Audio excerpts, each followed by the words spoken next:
Go straight over to my next guest, economist and author of the Substack When the Facts Change, Liam Halligan. Welcome, Liam. Hey, Kevin. We need to talk about the £50 billion black hole. This isn't the one that the Labour Party invented when they came into power, the £22 billion one that the Financial Times said didn't actually exist. This is the one that Rachel made all on her own. Before we chat, Liam, have a look at this. This is Keir Starmer and flag lover Gary Neville chatting before the election about the wonder of Rachel from accounts. How do you really comfort people on tax? Because that is the biggest challenge to any Labour government. You can't manage the economy. It's one of the reasons I appointed Rachel Reeves to the role of Chancellor, because she's obviously got Bank of England experience and she's got sort of iron rules as Rachel. She will not sign off anything unless it's fully costed and fully funded. Tax levels now are the highest for 70 years, so we can't just go and pull the tax lever. That's why we've said no increase in income tax, in national insurance or VAT. You've got to show, I understand, it really matters. Well, Liam, while that was playing, I was actually roaring with laughter, and so was everybody in the control room. I mean, you couldn't make that up, could you? As I said, the thing is that when they came into power, they immediately started crowing about the £22 billion black hole in our finances that the Tories left us with. Subsequently, the Financial Times said they could find no trace of this £22 billion black hole that the Tories left. But what is a reality right now is the £50 billion black hole that we've got that Rachel from accounts made all on her own. And in order to fill that hole, she's going to have to break all of her promises and tax the backsides of us next month in her budget from hell. Am I right? Well, let's be clear. When Labour came into office in July 2024, as Starmer just said in that clip, the tax burden, tax as a share of GDP, was at a 70-year high. There was a lot of national debt knocking about, over 90% of GDP after COVID, but also lots of pretty heavy spending by the Tories. But there wasn't a black hole in the sense that there wasn't extra expenditure that no one knew needed to happen. That was just a wheeze by the Labour Party, so they could actually raise taxes when they came into office, even though they said in their manifesto before July 2024 that they wouldn't. And crikey, did they raise taxes. In their budget last October 2024, that was the biggest tax-raising budget in over a quarter of a century. Rachel Reeves whacked 40 billion quid a year on average of extra tax on all of us, and she then borrowed another 30 billion quid. So she massively expanded the size of the state, almost as an ideological thing, because that's what Labour governments do, bunging loads of money to Labour's public sector union paymasters. And what did that actually do? Like many of us warned her, Kevin, if you tax the backside out of the economy, to use your laudable, I think, technical term, then the economy isn't going to grow. You can't tax your way to prosperity. It's like a man standing in a bucket trying to pull himself up, as Winston Churchill said. So lo and behold, having raised tax massively last October, the economy's stalled, hiring has fallen off a cliff, unemployment's gone up. You know, she increased the rate of capital gains tax, revenues from that have fallen, stamp duty went up, the housing market has gone kaput. Across the piece, taxes have gone up, and economic activity and growth hasn't materialised. In fact, it's been pushed back. And that is where we are, Kevin. We're taxing the economy to such an extent that we are squeezing enterprise and commerce, we are curtailing activity, and that is leading to more sluggish tax revenues from those higher tax rates. Now, we're going into this budget.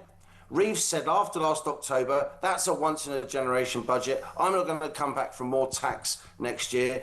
I need to tax you this time to fix the foundations of the economy. But because her tax policies, ideologically driven, have thwarted the economy and slowed it down, manufacturing's gone, absolutely stalled, and all the rest of it, the tax revenues are less than she thought. The OBR is saying suddenly there is a black hole now, so she's going to have to do another massive tax-raising budget this October because she simply won't countenance the alternative, Kevin, which is to actually spend less.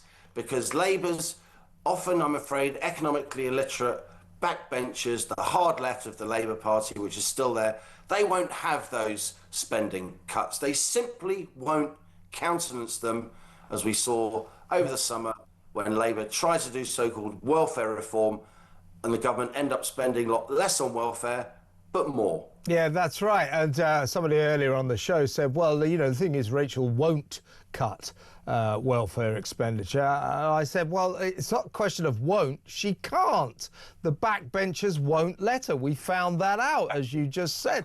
The original plan was to cut £15 billion off our welfare bill. Our annual welfare bill, I think, is something like £300 billion plus, which in itself is a kind of grotesque obscenity.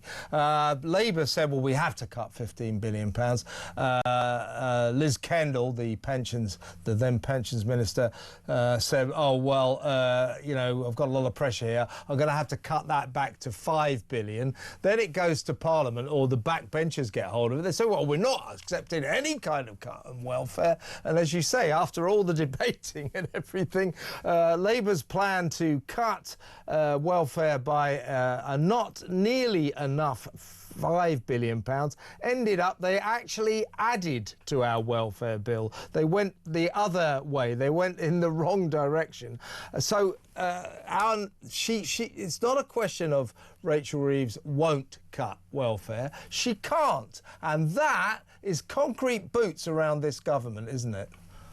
It is, and that's why financial markets, you know, the big massive in pension funds, insurance companies, sovereign wealth funds that lend big government serious money. We're borrowing, you know, in September we borrowed over £20 billion in 1 month as a government. 10 billion of that was borrowing on debt interest.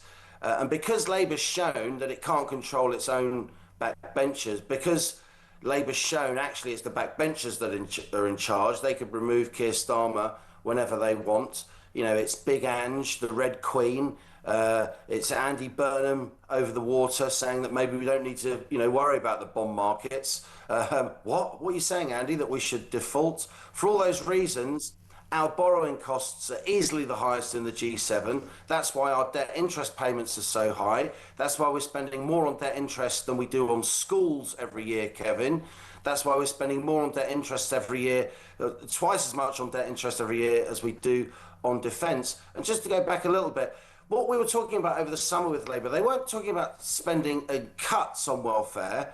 They were talking about slowdowns in the rate of increase. Look, spending on in-work health and disability benefits, right, including, you know, 5,000 people a day now are going on the sick, if you like, paid for by the state. 5,000 a day. We were talking, Kevin, over the lifetime of this Parliament, of a slowdown of a rate of increase. What does that mean? Spending on those in-work health and disability benefits is already set to go up by 30% during this Parliament, to almost £100 billion under that heading alone. And what Reeves and particularly Liz Kendall, the former welfare secretary, were trying to do was slow down that rate of increase. It wasn't a cut. It was a slowdown in a rate of increase. Yeah. And Labour's backbenchers wouldn't even accept the tiniest slowdown in the rate of increase of spending on those in-work health and disability benefits. Look, no one wants to take benefits away from people that desperately need them. We're a civilized society. But it's absolutely clear now that lots and lots of people are seriously abusing the system. Yeah. That should not be a controversial thing to say. Absolutely, Liam. If you Liam. don't believe that, you're completely naive. Absolutely, Liam. Journalists won't say disaster and catastrophe too often, but in terms of the economy and what's happening right now, it is a disaster and a catastrophe. Brilliantly summed up by you, characteristically. Thank you very much, Liam. Liam Halligan, the brilliant economist there.